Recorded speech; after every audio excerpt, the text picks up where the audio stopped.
There's been a lot of hype and promise since Little Big Planet was first announced. Sony's been dropping tidbits about the game's powerful creation tools for some time, and its adorable mascot, Sackboy, has been slowly taking over the internet with his sack puppet charm. Well, the game is finally here, and amazingly, it's actually exceeded my expectations. There's still some quirks here and there which detract from the overall experience in some small ways, but know this, the game absolutely delivers.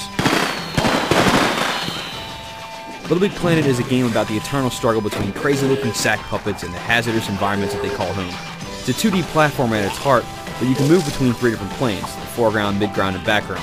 This works well overall, but the planes can be problematic sometimes. Sackboy automatically switches between planes when you jump when the game thinks that you need to, but this can be inconsistent.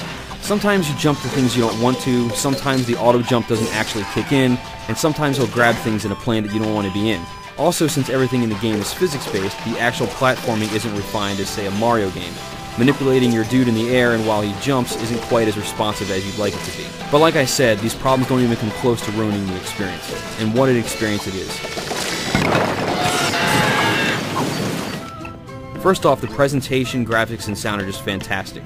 This is a very unique looking game. It's colorful, whimsical, and twisted all at once, and runs smoothly throughout the experience. The soundtrack is equally impressive with a range of very cheerful beats, and it's just a very happy game overall, something that's refreshing in a world of blood-soaked shooters. Now, everyone knew LBP would have an extensive focus on its online community, and we'll get to that in a minute. But what was surprising to me is just how solid the story portion of the game is. These are levels that Media Molecule made themselves, and their level design gets crazier and crazier as you progress. Each level is very unique, even when compared to others in the same theme, and some of the designs are simply brilliant. If you run straight through the game without really hunting for items, you can breeze through in 5 or 6 hours, but each stage encourages you to play through them multiple times. You can get awards if you meet certain criteria. There are countless objects and costumes to collect that can be then used in the create mode. There are specific co-op challenges and lots more. If the game was just the story mode alone, it would still be an amazing title. But obviously that's not the case. The level creator is unlike anything that's been done on consoles before. There are a ton of different tools in the game, and listing them all would be a lost cause, but just be assured that you can change and tinker with pretty much any aspect in any level that you want. Things like camera movement, sound cues, enemies, whatever. Well, maybe not whatever, but pretty close. Overall, it's very easy to put levels together and create objects. It's a flexible creator that people of many different skill levels can use. User-created objects can also be saved and shared to other people, or added as collectible objects in your own level, so that other people can collect your content and then use it in their own levels online, so you may actually see stuff that you've made used in other people's levels when you're jumping online.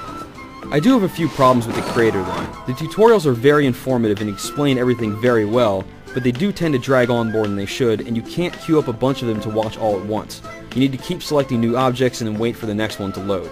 In addition to that, there are a few weird bugs of things unattaching themselves randomly, and I wish you could save states in the levels instead of just undoing actions all the time, since it means that sometimes you'll accidentally trigger a trap, not realize it, and then have to go back later and manually pick up the pieces, put them back the way they were, and then, continue on from there.